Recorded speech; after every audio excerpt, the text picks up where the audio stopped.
Namaste and welcome everyone. Thank you for joining me for the very first episode of this new learning series. I'll be your guide as we explore further. पहले हम पहला वाला chapter देखेंगे introduction. जैसे कहते हैं first a good beginning is the work half done. तो पहले हम इंट्रोडक्शन अक्सर लोग शुरुआत में ही अटक जाते हैं. तो फॉर दैट हम देखेंगे कि क्या क्या कर सकते हैं. एक चाइनीज़ विजडम थियोरी है, जो चीज़ नहीं समझ में आती है उसको छोटे छोटे टुकड़ों में समझने की कोशिश कीजिए. तो मैंने इंट्रोडक्शन को भी छोटे छोटे टुकड़ों में शिफ्ट किया हुआ है. पहले हम देखेंगे कि शुरुआत कैसे करना है. एक एंगेजिंग हुक लाइन होनी चाहिए, जिसे हम ओपनिंग भी कह सकते हैं. अक्सर आयुर्वेदिक टॉपिक्स रहेंगे तो आप आयुर्वेद के बेसिक फंडामेंटल्स का यहाँ पे जिक्र कर सकते हो. मैंने आपके एग्जाम्पल के तौर पे कुछ श्लोक्स मेंशन किए हुए हैं. इससे आप शुरुआत कर सकते हो. अगर ये इससे शुरुआत नहीं करनी है तो आप आपके सब्जेक्ट रिलेटेड जो इंट्रोडक्टरी लाइंस होती हैं, अगत तंत्र का, बाल रोग का, काय चिकित्सा का, उसका स्पेसिफिक इम्पोर्टेंस बता के आप आपके टॉपिक का शुरुआत कर सकते हो. इसमें हमारा 1-2 पैराग्राफ चला जाएगा. सेकेंडली हम आएंगे हमारे मेन, एक बार हमारा टाइटल जो फाइनलाइज हो चुका था सिनॉप्सिस पे, उसके रिलेटेड. तो उसके रिलेटेड हमारे आयुर्वेद में क्या बताया गया है, उसके क्या लक्षण हैं, इसके बारे में हम एक ब्रॉड एस्पेक्ट मेंशन करेंगे. एंड उसको हम मॉडर्न डिजीज़ में किससे को रिलेट करते हैं वो चीज़ पे हम गौर करेंगे. सिमिलर साइन एंड सिम्टम्स है, इसीलिए हम दोनों को भी पढ़ने की कोशिश कर रहे हैं. ये थीसिस, ये रिसर्च वर्क के हिसाब से ऐसे हम बता सकते हैं. एक बार डिज़ीज़ के बारे में बता के हो गया तो फिर हम आगे जाएंगे कि नीड की रिसर्च प्रॉब्लम क्या है. ये इम्पोर्टेंट है नीड ऑफ स्टडी. कोई लोग नीड ऑफ स्टडी लिखते हैं, कोई लोग रैशनली ऑफ स्टडी लिखते हैं. इसका बेसिक डिफरेंस क्या है ये समझ लीजिए. Need of study is basically कि हम क्या इशू क्या है, इसके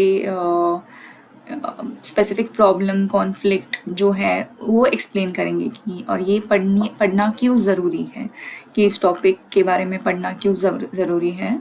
हम फॉर एग्जांपल अस्थमा का एक थीसिस देखेंगे. तो अस्थमा का ये क्या बोलते हैं उसको, प्रिवेलेंस क्या है. आपके एरिया में प्रिवेलेंस ढूंढ निकाल सकते हो पुराने किसी आर्टिकल को देख के, या नेशन वाइड या ग्लोबली क्या इशू है, ये हम इसमें मेंशन करके इसीलिए हमने ये टॉपिक सिलेक्ट किया है. ये हुआ need of study. Rational of study होता है कि हमने इस ड्रग को क्यों लिया गया है, कि यही स्पेसिफिक ड्रग के बारे में एक रेफरेंस क्यों हम ये डिजीज़ मैनेज कर रहे हैं और इससे क्या होगा. अगर प्रोसीजर है, कोई पंचकर्मा है, तो ये इसका फ़ायदा देगा, कॉस्ट इफ़ेक्टिव है, सर्जरी अवॉइडेबल है. ऐसी सारी चीज़ें करके ये रैशनल ऑफ स्टडी हो जाता है. इससे हम हमारा जो रिसर्च स्टडी है उसका सिग्निफिकेंस और क्लिनिकल प्रैक्टिस में क्या कंट्रीब्यूट करता है ये हम बता सकते हैं.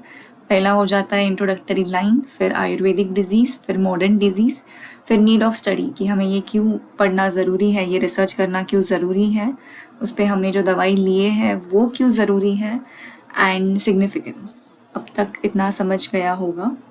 नेक्स्ट हम मेंशन करते हैं कि एम क्या है. एम डायरेक्टली हमारा जो ओवर आर्चिंग गोल होता है ऑफ योर रिसर्च वो हम मेंशन करेंगे.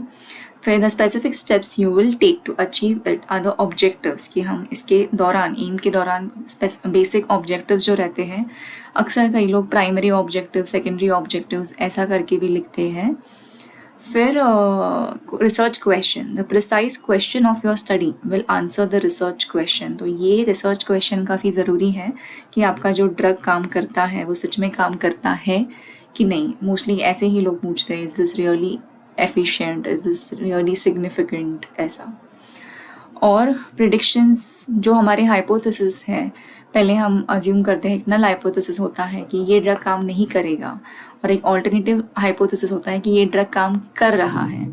अगर 2 ड्रग्स या 2 प्रोसीजर्स हम टेस्ट कर रहे हैं हमारे रिसर्च में, तो 2 ऑल्टरनेटिव्स भी डाल सकते हैं कि ड्रग ए ज़्यादा काम करता है ड्रग बी से, या ड्रग बी ज़्यादा काम करता है ड्रग ए से. ऐसे ऑल्टरनेटिव हाइपोथेसिस भी आ जाएंगे. कुछ लोग वेरिएबल्स भी डालते हैं, वो भी आप डाल सकते हो.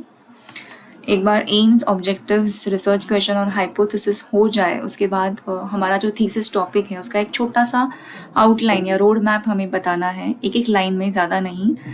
कि हमने क्या क्या चैप्टर्स इन्वॉल्व किए हैं हमारे रिसर्च में, तो उसके बारे में introduction, aim and objectives, review of literature, materials and medications, ये सब हम मेंशन करेंगे। डिस्कशन की स्पेलिंग रॉन्ग है, ठीक है चलेगा, देख लिया। तो ये हमारे चैप्टर्स रहने वाले हैं, उसके बेसिस पे हम हमारा पूरा थीसिस कर रहे हैं। इसका सिर्फ एक सिंगल लाइन में हम इसके बारे में डालेंगे। फिर होता है प्रीवियस रिसर्च वर्क डन, उसे हमें क्रोनोलॉजिकल ऑर्डर में डालना है कि इसके पहले इस टॉपिक पे कितने थीसिस हो चुके हैं। ज़्यादा पुराने मत डाल देना 1987 और 1993 की। आजकल का लास्ट अपडेट आई थिंक पिछले 10-15 सालों में जितना हुआ है उतना डालोगे तो भी चलेगा।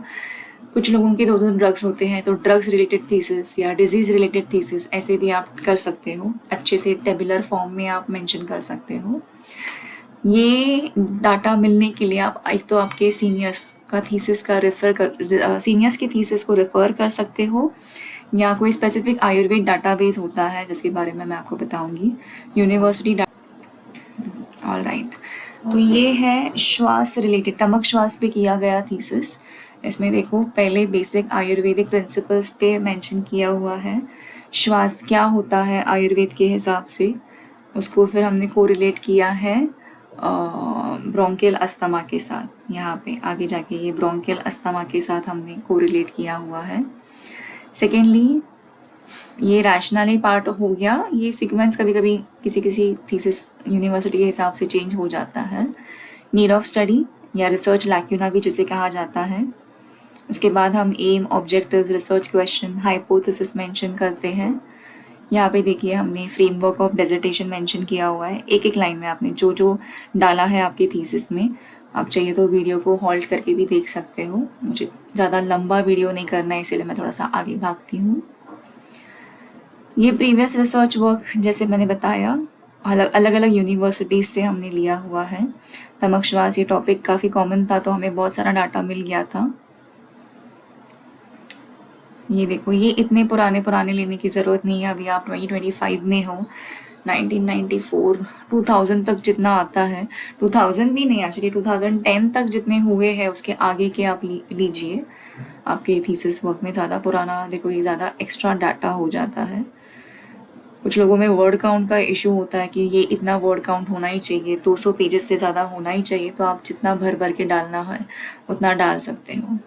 आई होप आपका ये फर्स्ट चैप्टर देखो ये 10 से 11 पेजेस 12 पेजेस का हो गया है। वैसे आप भी आपका इंट्रोडक्शन भर सकते हो। वो जो रिसर्च वर्क के लिए आपको चाहिए था ये मैं आपको बताती हूँ। कुछ वेबसाइट्स हैं जो इजीली हमें पता चल जाते हैं। ये NIA यूनिवर्सिटी का है, इसका वेबसाइट nia.edu.in ऐसे करके है, उसमें आप बहुत सारे थीसिस हैं ये आप देख सकते हो। सॉरी, अगत तंत्र, बाल रोग, द्रव्य गुण, आप इस नंबर पे जब क्लिक करोगे तब आपको मिलेगा। अब हमारा जो तमक श्वास का टॉपिक है ये काय चिकित्सा का था, तो यहाँ पे मैंने नंबर पे क्लिक किया है। यहाँ पे सर्च में हम डाल सकते हैं और ये सारे आपको ऑप्शंस आ जाते हैं कि ये हमने किया हुआ है। इसका एक एग्जाम्पल, एक हिंट भी दे देती हूँ कि आप यहाँ पे क्लिक करोगे तो आपको वो पूरा थीसिस भी मिल जाता है। अनफॉर्चुनेटली आप उसको डाउनलोड नहीं कर सकते हो, बट डेफिनेटली आप उसका कंटेंट क्या है, उन्होंने किस तरीके से लिखा है वो आपको मिल जाएगा। पूरे के पूरे चैप्टर्स हैं। ये देखो एब्रीवेशंस आप देख सकते हो, ये एक हो जाता है। एक केरला यूनिवर्सिटी का भी है, अभी उसका वेबसाइट चल नहीं रहा है, अंडर कंस्ट्रक्शन है, अदरवाइज इससे भी आपको मिल जाता था। एक और MUHS का रिसर्च डाटाबेस है, यस ये मैंने बहुत बार डाउनलोड देखा हुआ है इसीलिए जल्दी खुल गया।